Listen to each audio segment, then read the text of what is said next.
So in this lecture, we will talk about the input impedance. So we have till now we know that we have two impedances, that is the Z naught called the characteristic impedance. So and we have the Z simple ZZ which is called the line impedance. So these are the characteristic of the transmission line. So Z naught is independent to the position, where is the Z and Z coordinate, and ZZ will depend upon the Z. So whenever you find the line impedance, just take the Z and you can find the line impedance over to this line. Whereas Z naught at every point of this line will be fixed and will only depend upon the parameter of line and the frequency. And if it is lossless, then this will be also independent to the frequency and will be real. So here now we'll talk about the input impedance. So we have some transmission line of length L, and here at the end point the location is Z equals to 0. So we denote this point as Z equals to 0. We connect the load ZL.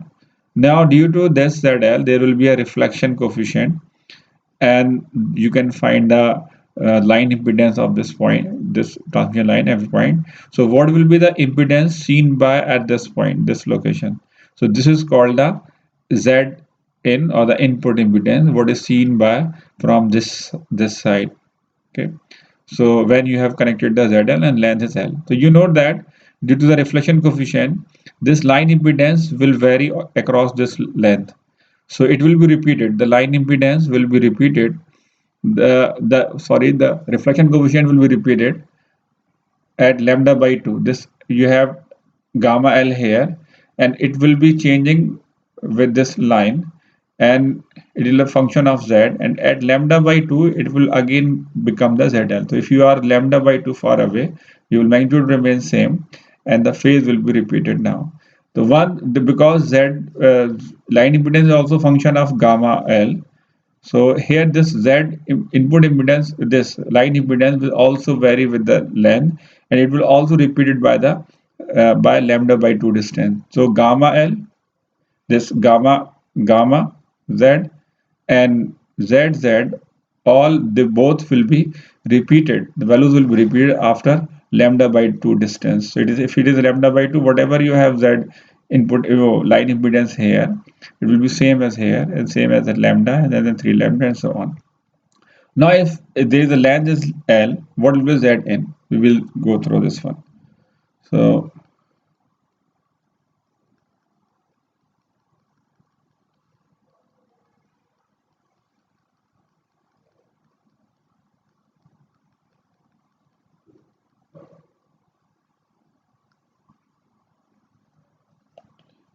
let's consider the line to be lossless. So line is lossless.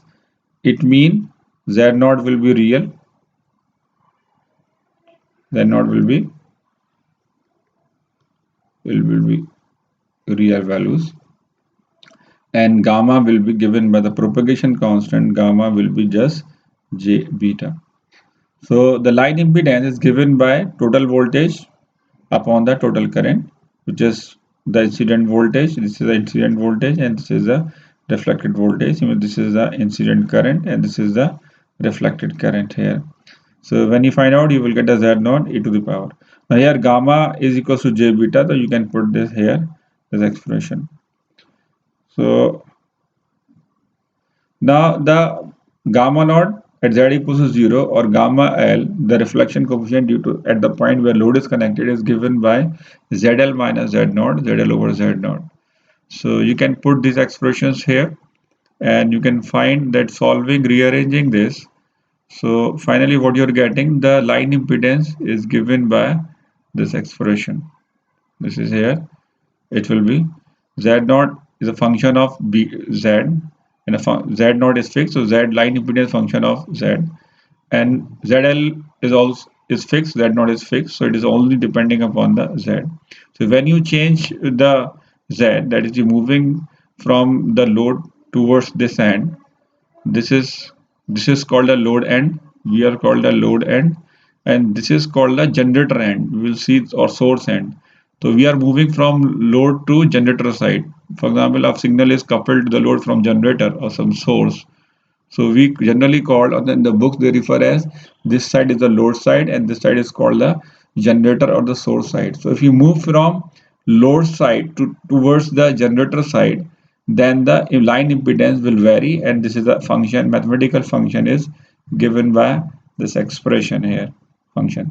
Now to find the input impedance, just we if we find the uh, line impedance at this location where z equals to minus L, this location, then this line impedance will be equals to the input impedance.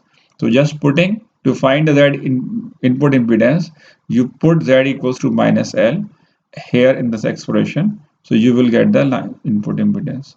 So Zn equals to Z naught ZL plus J Z naught tan beta L over this one. You can either use this expression or you can use this expression. Both may be used frequently. So now is the function of Z naught, input impedance, ZL, and the length L. At which length you are seeing the impedance, line impedance or the input impedance. Okay. Now we have here special cases.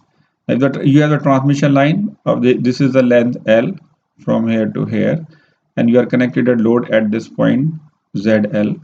So if ZL equals to Z naught, what is the Z in at this point? So it will Z naught, then putting equals to here ZL equals to Z naught. So you will get that the line impedance will be Z naught here. So line impedance will be, so here Z equals to Z naught.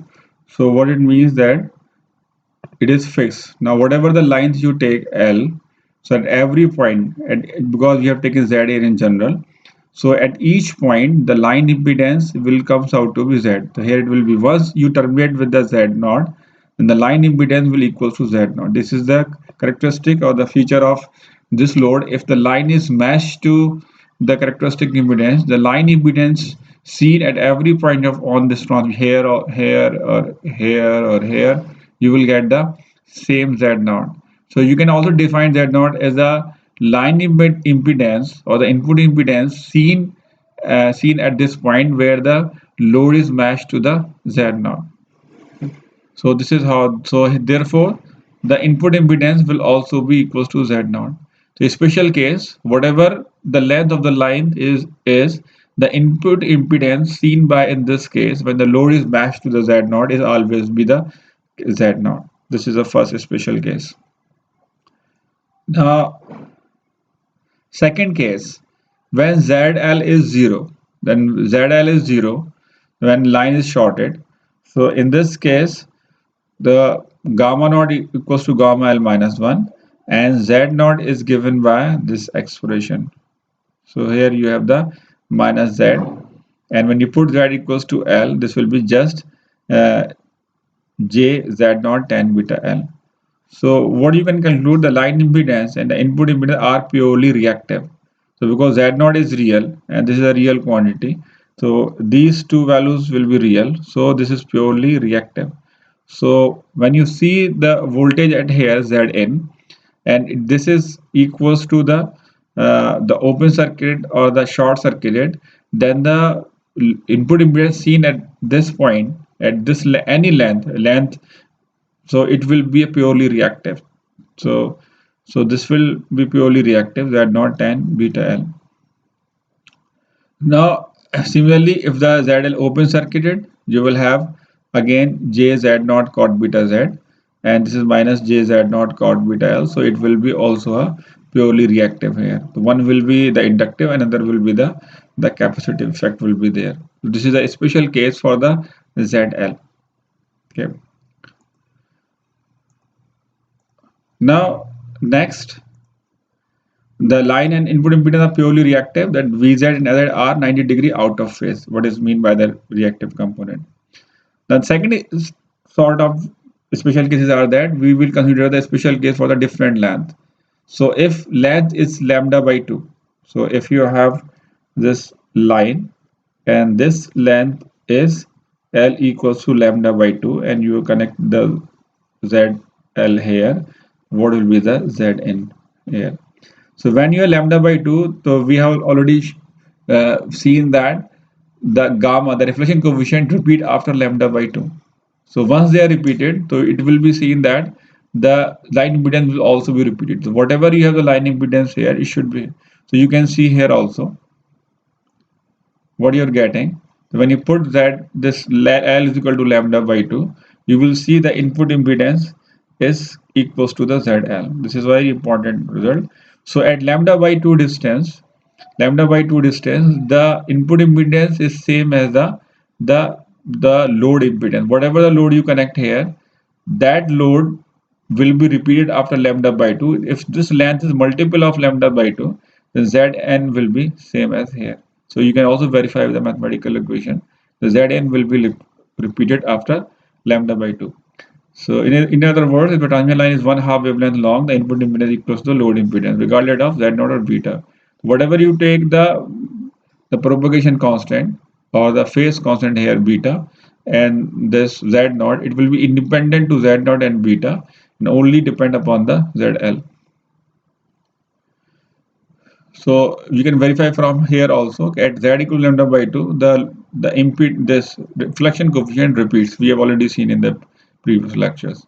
Now another length is lambda by 4, which is very interesting, and generally we use the stubs of the quarter wavelength. So let's see what happens when you have lambda by 4 distance.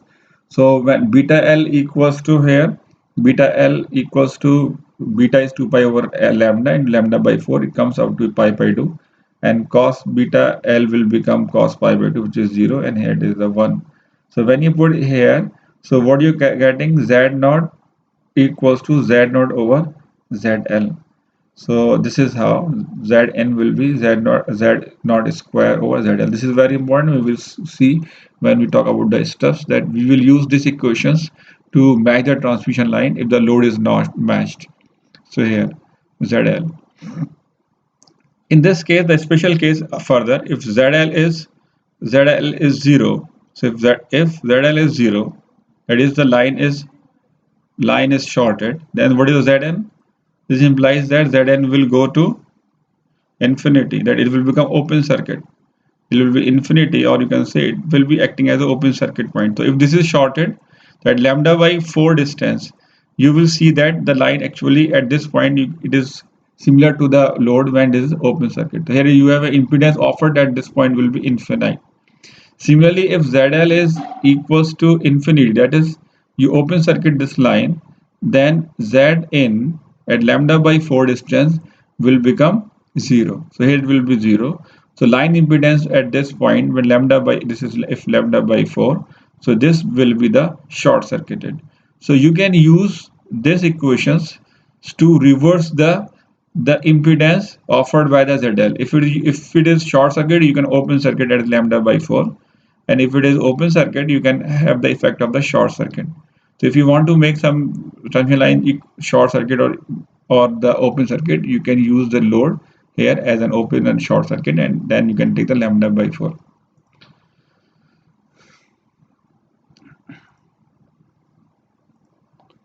So in this case also, in other words, if the transmission line is 1/4 wavelength, the input impedance inversely proportional to the load impedance. ZL equals to 0, we have shown here again, ZL equals to 0, Zn will be infinity. Similarly, ZL equals infinity, you will have the same what I have already explained. That is a quarter wave transmission. This is called when the lambda is, this length is lambda L equal to lambda by 4, which we call is a quarter wave transmission line. It is called the quarter wave. So this is important term generally used frequently in the books. Quarter wave transmission line. So quarter wave transmission line, this is the transmission line whose length is lambda by 4. Okay. So quarter wave transmission line transform a short circuit into a open circuit and open circuit into a short circuit. So here you can see this effect. Now next case is when length of the transmission line is very small as compared to lambda 4. Very small means it should be at least 10 times smaller of lambda. Whenever you take a double this one sign, it means it at least 10 times. So lambda, for example, lambda is 1 meter. So you should have a 0.1 meter. So L should be taken to be less than 0.1 meter. In that case, 2 pi over lambda, the L over lambda is very small, you can put to be 0. If it is very very small or near to be 0, then cos beta L is almost cos 0 is 1. So it's exactly not 1, but it will be 0.99 something. And sine beta L will be 0.0001 something. So you can approximate to this value. So again, what you're getting, when this length is small, the Zn will be ZL. So input impedance will be assumed to be ZL. So if you have a transmission line here, and this for example, this is lambda length. So if you are talking about this is a ZL, and you are talking about at this point, near to this point, then this means you can approximate to be this line impedance to be ZL. So if the transmission line length is much smaller than a wavelength, the input impedance Zn will always be equal to the load impedance. So here we have some example to find the input impedance when different type of transmission lines are connected together in series and some other component also used. So if you have a transmission line, here we have a transmission line, and this is a transmission line whose Z naught equals to 1. So it will be the characteristic impedance is different. Here Z naught is 1.5, Z naught equals to 2. And the length of this transmission line is lambda by 2. This length is lambda by 4. This length is lambda by 8. And you have connected a load here, ZL, which is complex load. And in between, we have connected the resistance, the purely resistive component, and in between, we have the reactive component. So the problem is, the question is how to find the input impedance at this point of the transmission line. If you have connected different load, for example, you are connecting the transmitter with the antenna. In between, you will use a different section of the transmission line, different components. Somehow you have coaxial cables, you may use waveguides. So then you have to calculate the what is the input impedance of that lines which are connecting to the antenna or some similar device. These are similar examples. So you will go step by step. So what you will do, you will first find the input impedance at this point, Z in 1, using this one. So this is lambda by 8, Z naught is given, ZL is this one. So you can use the expression here. So one lambda is given, so beta is in term of lambda. So you can use because if lambda is given, so no need to know the exact beta, just you will be come out to relative term. So beta is 2 pi by over L. So using this two, you can find the Zn1. Once you find the Zn1 at this point, it is the line impedance at this point. What is Zn? Zn is the line impedance seen at this point. So once you know this one, this will become the load of this part, this length. It will be a load. Now this Zn will be parallel to this resistive component, so they will be in series. So that will become the final load to this transmission line. That will become ZL here, ZL2. If ZL1 is there, this will become ZL2. And then once you know ZL2 at this point, you can find the input impedance Z into from here. And that will be parallel to this capacitive load. And then you will find the third load, Z effective load offered seen by this transmission line. And then you can find the Zn. You can proceed in a similar way. The first part, you go on like this one, lambda. So you use this expression and you find that you are getting this is the here what you are getting, this will be okay. Now once you know that, so this will be Z1, so here it will be in series, so you can connect these two and then you can add this one, the two will be added to, this will become, the load will be Z2 will become here. Once you can go through the next, you will be in load for this one, and then you can find the similar version. This is Z2 is the load, Z2 is the load for this transmission line. Z0 is 1.5, lambda is lambda by 4. You can find the Z3, that is the input impedance seen at this point, or the line impedance at this point. So this is, you find the expression. Now then it will further be reduced and this will be in parallel with this one. The final Z4 will be given by here. So you can find the Z4, and this Z4 will become the load of this third section of the transmission line, and then you can find this is lambda by 2. So whatever load is connected here, you can find Zn to be the same. This is how you can proceed to solve the problems for this type of network. So this is the line input impedance. So we have seen in this up to now that we have the characteristic impedance and as the line impedance, the input impedance, and the important thing is the reflection coefficient. So reflection coefficients are very important, and similarly you have the standing wave ratios. So these are the very important terms. So first you know Z naught, then this the reflection coefficient, then the standing wave ratios, and the line impedance, and the input. Input impedance and line impedance, similar thing, just you have to put the value of particular Z, where you want to see the Z in here. So we have gone through these will be very helpful. If you are not clear, the next topic is very important, Smith chart. It will be difficult to understand that one. So before that, you should clear about all those relations because they are connected. So Z naught gamma is connected to Z naught and ZL plus the space, the Z distance. Now once gamma is known, this is related to the Z. So once you know this gamma, then you can find the Z. So once you know Z, you can find the Z in, and so on.